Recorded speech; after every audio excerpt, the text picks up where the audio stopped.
Whistle ladies நண்பர்கள் அனைவருக்கும் வணக்கம். நான் ஸ்ரீவர்மா மருத்துவமனையின் சித்த மருத்துவர் ஜெயருபா. தளர்ச்சியான மார்பகங்கள் இது மிக முக்கியமான ஒரு பிரச்சனையா இருக்கு. இது ஒரு அழகு சார்ந்த விஷயம் மட்டும் கிடையாது. நிறைய பேருக்கு ஹார்மோன் சம்பந்தமான பிரச்சனையும் இதற்கு முக்கியமான காரணமா இருக்கு. ஸோ வயதானா இந்த பிரச்சனை வர்றது தானே டாக்டர். அது ஓகே. ஆனால் இப்போல்லாம் பார்க்கும்போது காலேஜ் போகக்கூடிய ஸ்டூடெண்ட்ஸ் கூட இந்த பிரச்சனையால் வந்து டாக்டர்கிட்ட வராங்க. ஸோ எனக்கு மார்பகங்கள் தளர்ந்து போயிருக்கு. ஸோ இது வந்து மிகப்பெரிய அளவில் என்னுடைய தன்னம்பிக்கையை குறைக்கக்கூடிய ஒரு விஷயமா இருக்குது அப்படிங்கிற மாதிரி நிறைய இன்னைக்கு யங்ஸ்டர்ஸ்க்கே இந்த பிரச்சனை வந்து இருக்குது. எதனால் இந்த பிரச்சனை வருது? இது நம்ம உடம்புல இருக்கக்கூடிய லிகமெண்ட்ஸ்ன்னு நம்ம சொல்லுவோம். கூப்பர்ஸ் லிகமெண்ட் அப்படிங்கிறது. இதுதான் மார்பகங்கள் வந்து நிமிர்ந்து இருக்கிறதுக்கான மிக முக்கியமான ஒரு லிகமெண்ட். ஸோ இந்த லிகமெண்ட் வந்து உங்களுக்கு தளர்வாயிடுச்சு அப்படின்னா இந்த பிரச்சனை வரலாம். இன்னொன்று, இந்த லிகமெண்ட்ஸ்க்கு பின்னாடி இருக்கக்கூடிய 2 muscles pectoralis major and minor அப்படின்னு சொல்லுவோம். இந்த தசைகள் வந்து பலம் இழந்து போச்சு அப்படின்னா உங்களுக்கு மார்பக தளர்ச்சி வந்து வரலாம். ஸோ இன்னைக்கு காலகட்டத்தில் நிறைய இளம் பெண்களுக்கு இந்த பிரச்சனை வர்றதுக்கு மிக முக்கியமான காரணமாக இருக்கிறது அவங்க தொடர்ந்து ஃபோன் பார்க்கக்கூடியது. டெக்ஸ்ட் நெக் சிண்ட்ரோம் அப்படின்னு சொல்லுவோம். ஸோ குனிஞ்சபடியே ஒரு 60 டிகிரியில் எப்பவுமே வந்து அவங்க குனிஞ்சிட்டு ஃபோன் பார்க்கக்கூடிய ஒரு நிலை வந்து இருக்குது. இதனால் அவங்களுடைய தோள்பட்டை வந்து முன்னோக்கி வளைஞ்சிருக்கு. ஸோ அப்போது புவியீர்ப்பு விசையின் மூலமாக அதிகமான அளவுக்கு அது வந்து பொல்லாகி அதனால தான் நிறைய இளம் பெண்களுக்கு இந்த பிரச்சனை இருக்கிறதுக்கு முக்கியமான காரணமாக இருக்குது. ஸோ ரொம்ப நேரம் குனிஞ்சு ஃபோன் பார்க்குறதும் இதுக்கு ஒரு முக்கியமான காரணம். 2வது விஷயம், பிசிஓடி மாதிரியான பிரச்சனை வந்து இருக்கிறது, இல்லை தைராய்டு மாதிரியான பிரச்சனை வந்து இருக்கிறது, இல்லை வேறு சில ஹார்மோன் பிரச்சனை வந்து இருக்கும் பொழுது அந்த ஹார்மோன் பிரச்சனைகளால் அவங்களுடைய தசைகள் எல்லாமே ரொம்ப ஈஸியாக வந்து தளர்வடையக்கூடிய ஒரு நிலை வந்து இருக்குது. ஸோ அதனாலேயும் வந்து சாகிங் பிரஸ்ட் வந்து உருவாகுது. 3வது விஷயம், வெயிட் வந்து அதிகமாகுது. வெயிட்டை வந்து ஒரே மாதத்துலேயே ரொம்ப நான் வந்து குறைக்கிறேன் அப்படின்னு சொல்லிட்டு ஃபுல் அண்ட் ஃபுல் டயட்டில் மட்டுமே வந்து வெயிட்டை குறைக்கிறது. ஸோ இதனால் உடலில் இருக்கக்கூடிய எல்லா தசைகளுமே வந்து தளர்வடையும். அதில் முக்கியமாக உங்களுக்கு விசிபிளாக தெரிகிறது இந்த மார்பகத்தில் வந்து வரக்கூடிய தளர்ச்சி. ஸோ அடிக்கடி வந்து வெயிட் இன்க்ரீஸ் ஆகுது, அடிக்கடி வந்து வந்து வெயிட்டை குறைக்கிறது. இந்த மாதிரி ஒரு யோயோ டயட்டிங் அப்படின்னு நம்ம வந்து சொல்லுவோம். இப்படிப்பட்ட நிலைகள்லையும் உங்களுக்கு சாகிங் பிரஸ்ட் வந்து இருக்கும். ஸோ நிறைய பேர் வந்து இந்த கிராஸ் டயட் வந்து இருக்கிறேன், ஒரே மாசத்துல 10 கிலோ வந்து நான் குறைக்கிறேன். ஸோ ஒரு வேளை தான் நான் வந்து ஃபுட்டு சாப்பிட போகிறேன், இன்டர்மிட்டன்ட் ஃபாஸ்டிங் எல்லாம் வந்து ஃபாலோ பண்ணுறாங்க. ஒன் டே வந்து ஒரு நாளைக்கு ஒரு மீல், ஒன் மீல் அ டே அப்படிங்கிற மாதிரியான விஷயங்கள்லாம் வந்து ஃபாலோ பண்ணுறாங்க. ஸோ அந்த மாதிரி ஃபாலோ பண்ணும் பொழுது அதில் முக்கியமான பிரச்சனையாக வர்றது இந்த சாகிங் பிரஸ்ட். அதே போல் ப்ராப்பரான வந்து இன்னர் வியர் வந்து நம்ம யூஸ் பண்ணலை, ஒரு ஜாகிங் போகிறாங்க, இல்லை வந்து ஃபிசிக்கலாக வந்து ரொம்ப ஆக்டிவான ஒரு பர்சனாக வந்து இருக்காங்க, ஆனால் சப்போர்ட்டிவான ப்ரா வந்து வந்து யூஸ் பண்ணலை அப்படின்னா புவியீர்ப்பு விசையினால் அதனாலேயும் மார்பகங்கள் வந்து தளர்ச்சி அடையலாம். ஸோ மார்பக தளர்ச்சி அப்படின்னு யோசிக்கும் பொழுது அது ஒரு அழகு சார்ந்த பிரச்சனை மட்டும் கிடையாது. அந்த மாதிரியான விஷயம் உங்களுக்கு இருக்குது அப்படின்னா ஹார்மோன் சம்மந்தமான பிரச்சனை இருக்கா அப்படிங்கிறத நம்ம செக் பண்ணி பார்க்குறோம். சமீபத்தில் கூட ஒரு 20+ இருக்கக்கூடிய ஒரு பெண் ஸோ இந்த ஒரு பிரச்சனையினால் வந்து இருந்தாங்க. அவங்களுக்கு செக் பண்ணி பார்க்கும்போது பிசிஓடி மாதிரியான பிரச்சனைகள் இருந்தது. ஸோ ஏன்னா இப்போ எல்லாருமே வந்து பீரியட்ஸ் இர்ரெகுலராக இருக்குது, ஒரு 40 டேஸில் தான் வருது அப்படிங்கும்போது அது ரொம்ப நார்மலான ஒரு விஷயமா தான் வந்து எடுத்துக்கிறாங்க. ஸோ அழகு சார்ந்த பிரச்சனைன்னு வரும்பொழுது தான் டாக்டர்கிட்டே வராங்க. ஸோ அப்போ அவங்களுக்கு செக் பண்ணி பார்க்கும்போது பிசிஓடி பிரச்சனை வந்து இருந்தது. ஸோ அவங்க சரியான தண்ணி வந்து குடிக்கிறது இல்லை.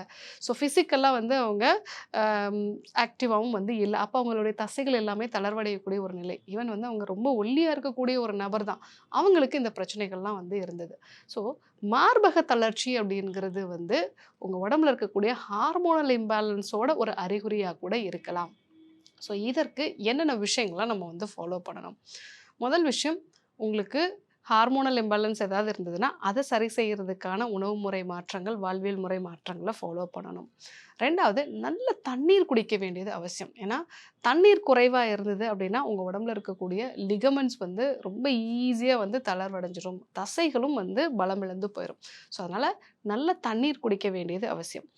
3வது, நல்ல கொலாஜன் சத்து இருக்கக்கூடிய உணவுப் பொருட்களை எடுத்துக்கிறது அவசியம். ஏன்னா தசைகள் வந்து நல்ல ஃப்ரிம்மாக இறுக்கமாக இருக்கணும் அப்படின்னா கொலாஜன் சத்து அப்படிங்கிறது ரொம்பவே அவசியம்.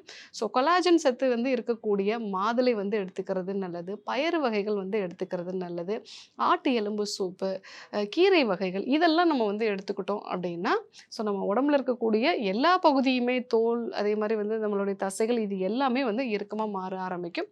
ஸோ அதில் நமக்கு இந்த தளர்வான மார்பகங்களும் வந்து சரியாகும். அதே போல வைட்டமின் சி அதிகமா இருக்கக்கூடிய பழங்கள், காய்கறிகள் இதெல்லாமே நெறைய வந்து நம்ம எடுத்துக்கணும். ஸோ இதுவும் நம்ம பாடியில வந்து இந்த கொலாஜன் உற்பத்திக்கு ரொம்பவே அவசியம். பயிற்சிகள பொறுத்தவரைக்கும் புஜங்காசன பயிற்சிய வந்து நம்ம ஃபாலோ பண்ணலாம்.